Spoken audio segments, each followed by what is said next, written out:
আল্লাহ নবীর অবদান মুর্শিদ জামাল রাজা খান, তার দামানে দিন দুনিয়ার শান্তি বিরাজমান।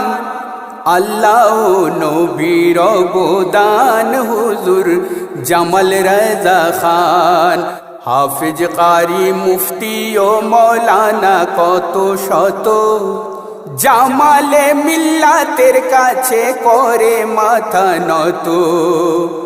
তার নেক নজরে হয় কামিয়াবি, আর পেয়ে যায় না জাতের চাবি। তার ধরে দামান পায় মুরিদান, হক পথেরই সন্ধান। আল্লাহ নবীর অবদান মুর্শিদ জামাল রাজা খান।